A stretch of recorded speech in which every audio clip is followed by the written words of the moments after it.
What's up, guys? Welcome to Daily Dose of Reddit. This is your host, Zach, and today's subreddit is r/IDontWorkHereLady. This story's called, "It's not my job to haul scrap metal at night, but I did it anyway." It was around 9 p.m. I had just sat down on the couch with a cup of tea after an hour-long struggle to get my 6-year-old boy to bed. All of a sudden, there is a tremendous noise out of the front of my house. It sounds like the world is ending, a metal apocalypse. I leap up and run to the front window and squint out into the darkness of my usually quiet blue-collar suburban street. There, across the road, is my neighbor, Johnny. He is dragging 12-foot-long metal beams along the sidewalk, resting one end on the top edge of a big cage trailer, then trying to slide the beams down and inside. The noise is unbelievable. I watch for a couple of minutes in disbelief and growing anger as I notice about 50 more metal beams stacked behind him. This is not going to finish anytime soon. Then to top it off, my son wakes up and starts making a fuss. I grab a piece of paper and write an angry message at Johnny in big block letters. My neighbor Johnny is profoundly deaf, hence the written note. He has lived in that house for all of his 50 years. And alone, since his mother died a decade ago.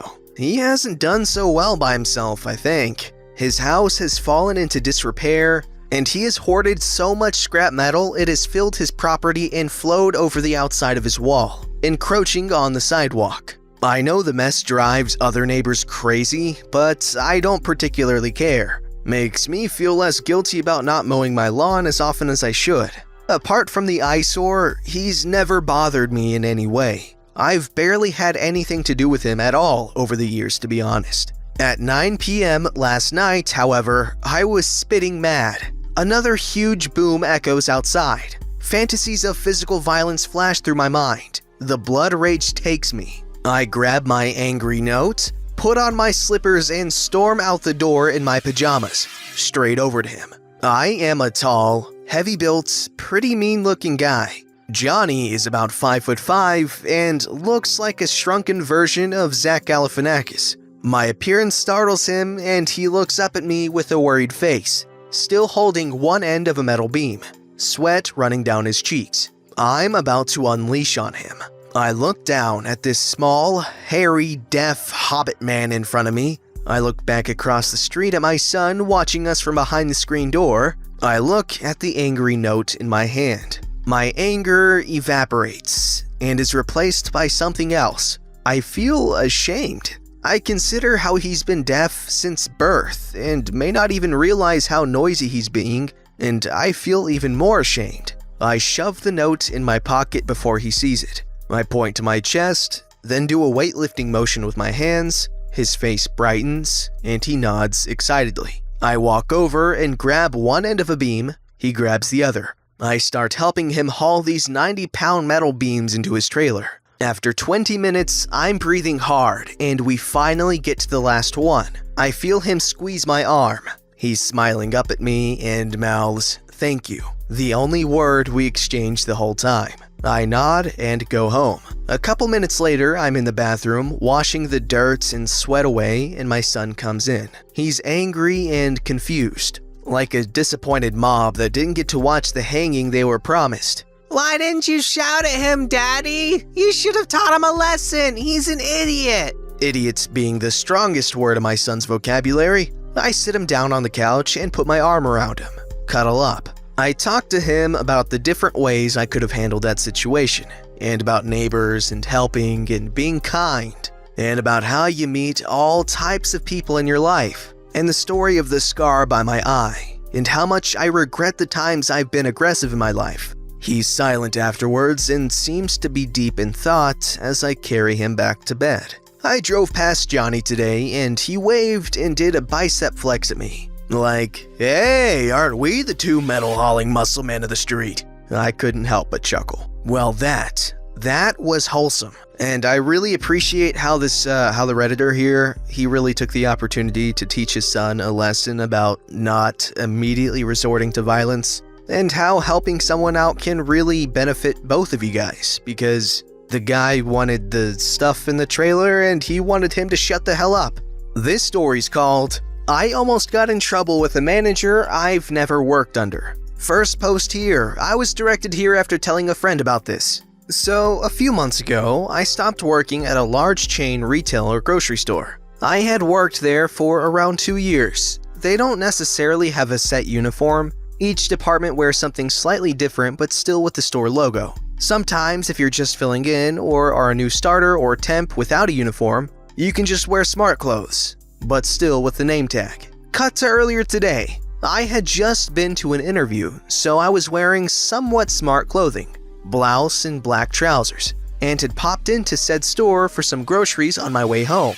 I'm only planning on getting a few things so I don't take a basket. I'm a bit of a neat freak when it comes to stores, so as I was looking for products, I'd also straighten the shelves a little. You can't tell me nobody else does this. Suddenly, a middle-aged woman approached me and asked me where she could find hemp milk. Oh, sorry, I don't work here, but I believe it's in aisle 24 or 26? Already annoyed, she says, "Listen, I've had a busy day and I don't have time for your games. I can see you straightening shelves. You work here. Now, take me to the hemp milk. It's for my daughter's husband. He's got a milk allergy and I just want some hemp milk." I understand, but I don't work here. Stop messing with me, you fat cow. I've seen you working here. I just witnessed you straightening the shelves. I told you I have had a busy day. Now take me to the milk so I can go home. I honestly don't know where it would be. I'm sorry, but I need to get home myself.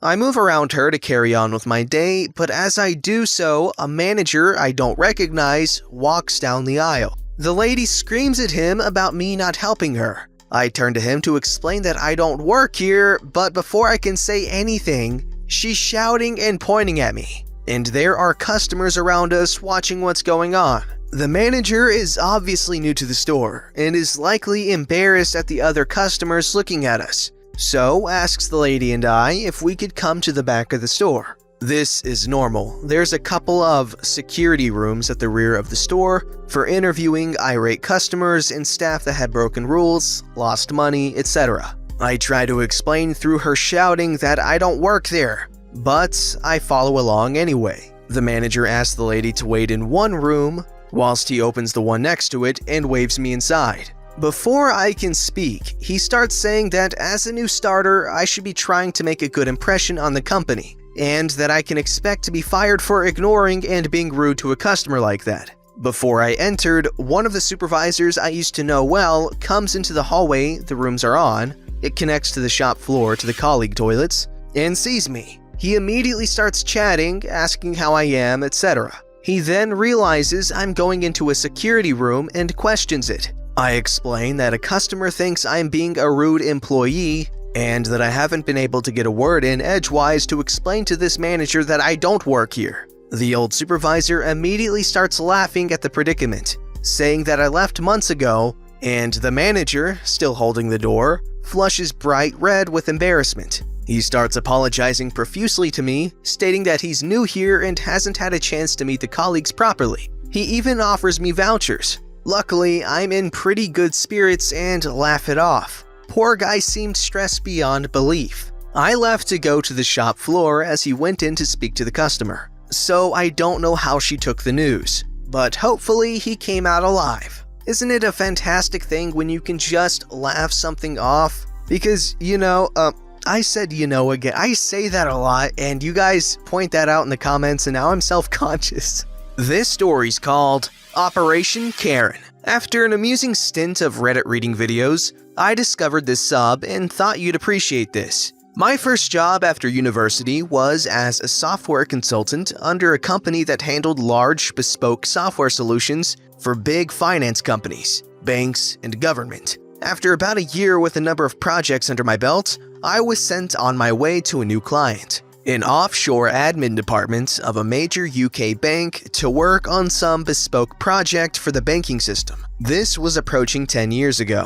This might be a gray area for the sub, but think of my role like the IT equivalent of asking a plumber to fix your crapper. The building had maybe 30 to 40 employees and rows of desks down a long room with multiple little offices or meeting rooms adjacent. I turn up all suited and smart, meeting the manager and discussing the project. To everyone there, I'm just some early 20s youngster being escorted to an interview or something. I turn up the next day, looking all greenhorn and being introduced to the IT department. The first days were pretty normal. People helping me with logins, desks, the basics of a new office job to any onlooker. I'd keep speaking to the same few IT department guys and joining them on their smoke breaks. That's when a mild case of the Karen started to seep in. I was introduced to her at some point, but I had no idea who she was or what she did, and I think that irked her. Rather than ask her colleagues and find out what I was doing, she assumed I'm just the new kid and I wasn't towing company line. This started with a joking, "I think the new guy should do the tea runs." British office after all. I obliged. I would offer tea at least once a day to her row of desks as well. The petty power play kept increasing with things like the Friday bacon run and, "Oh, if you're going to the printer, can you scan this for me?" She was trying to show herself as a senior and that she was my superior. I think the best one was her inviting me to a company meeting she led on current business issues. I'd been invited into many meetings before because part of my job is understanding the client's business. Then she started noticing things. I'd stroll in at 10:30 a.m. I'd leave at 4 p.m. I might have 2-hour lunch breaks. I was too casual with my sharp jeans and untucked black shirt, even though the IT department guys wore ratty jeans, trainers, and t-shirts. I'd also walk outside to take personal phone calls frequently. I was a consultant who attended our own company meetings and supporting all my other projects for other clients. I'm not on their payroll, I charge them for my time. You see, Karen was a senior in the operations team, the group who is in charge of making sure all the menial business tasks are managed and clicking buttons on bespoke software that my colleagues made to basically keep this crap show afloat. Some of the guys in that team actually do keep their place together, but I don't think she did. And that's when I got accosted in the kitchen. "I don't think you're taking this job very seriously. I've been keeping track of your tardiness and I'm sure others have noticed too. I've just submitted a full briefing to your manager to let him know." In this case, the IT department actually spends 50% of their time away from their desks, so she thinks I'm playing them when they aren't around. In reality, I'm there when they're there. I'm not an employee, Karen, I work for company. Amusingly, she never once engaged as a human being beforehand. This shocked her. In a huff, she walks out. I think she's angry that she's in the dark, and I'm sure she's just sent a serious case of the Karen mail. Problem is, I'm under a non-disclosure agreement because I'm working on a system that has a rather large access to the information of all the banking hardware and software, and our policy is to not talk about it with anyone not directly involved. One of her team was my go-to guy for access and details. To her, my account was a basic no-access account. I'd log in, then remote onto a virtualized workstation that was just out of her jurisdiction, managed by the IT guys. Here's the kicker. I think there was office politics about the email she sent out, but I didn't have a company email address to join in on the fun. My IT colleagues had actually noted all the time she approached me to do menial tasks and new boy errands, to which I charged £250 per hour, under admin or contingency budgets. She racked up enough costs to easily cover hiring a junior employee. The reason why she wasn't informed, as I found out later that year for a new project, was that I was building a centralized intranet service that managed all the banking server information, hardware details, licenses, permission systems, and so forth in a way to hand control back to the qualified IT guys and severely lighten up the redundant parts of the operations team who are frankly unqualified to manage banking infrastructure. She was in her early 50s, pushing close to a 6-figure salary to run through a daily checklist she wrote in Excel of jobs to delegate out to others. Essentially got paid a lot to do nothing, for years on end. Being a consultant is a funny job, a tough one at times. Some people treat you like their knight in shining armor as you fix all their crap or improve their daily lives. Others see you as scammers, and others see you as the horsemen of their incompetency. Karen, however, couldn't see 2 feet in front of her superiority complex Until a naive 23-year-old automated her job. She wasn't there a few months later when I came back to build upon the previous work. Wow, Karen just got obliterated. This story's called Being Mistaken as a Waiter at My Grandfather's Funeral Reception. Not exactly a store, but still relevant. So this happened about 5 years ago when my grandfather passed. After the funeral, there was a buffet and reception at a local restaurant. I had finished my food, and so I was heading up to the window where the kitchen was, as I saw some waiters bussing dirty dishes to the window, so I figured it would be helpful if I just took my plate there. As I'm walking over, a woman steps in front of me and blocks my path. She quickly dumps several plates on my pile and very confidently says, "Is it helpful if I just hand you all of our plates?" The woman was my uncle's latest girlfriend. I calmly replied, I don't work here, but I can run these to the kitchen for you, I guess." I was trying to be polite. She gave me a puzzled look and asked, "Then what are you doing at this reception?" I paused for a moment, baffled that she asked me why I was at my own grandpa's funeral. I didn't respond and just walked away. She sits back down next to my uncle and points to me and gives me a nasty look as she is talking to my uncle, presumably asking him who I was. He came up to me a few minutes later and apologized that she had assumed I worked there and just threw a bunch of dishes at me. I saw her outside as we were leaving the restaurant. She came up to me again and said, "That was very rude of you to walk away from someone who is talking to you, young man." I was about 15-ish at the time. It's ruder to give someone else your dirty dishes, especially when that someone just lost their grandfather. But I guess no one's ever taught you any manners, I said as I was climbing into my mom's van. I never saw her again. My uncle dumped her basically right after that. Alright guys, I'm gonna say something potentially snotty and you know what? No, I don't apologize. This is who I am. I'm kidding. I'm sorry if I'm rude. But if you're dating someone and you go to a family sort of event, you know, that you probably have no business being there, then please, I don't know how else to say this, but know your place. For instance, if you're going to someone's funeral, it might help to know who their relatives are. Okay, actually, first of all, if you don't know the family, then why are you even going to a funeral? Because that's a rather intimate sort of thing. Unless it's a serious relationship, I say just don't even come. Like, don't bring someone like your freaking girlfriend of 2 hours to your grandpa's funeral. That's just weird. Don't forget to like, subscribe, and hit that bell to never miss an episode.